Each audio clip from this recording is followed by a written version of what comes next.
राम राम बच्चे भैया ने बोरी में देख लियो कैसे होते हैं दर्शन।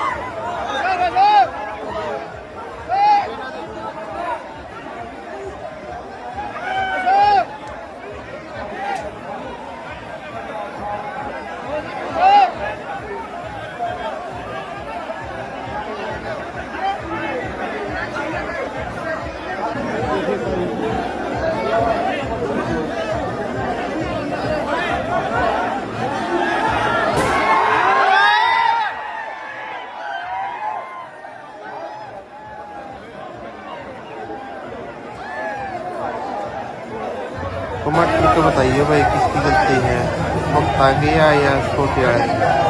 राम राम भाई, कमेंट करके बताइए भाई आप भक्ता की गलती है या छोटे आए। राम राम भाई।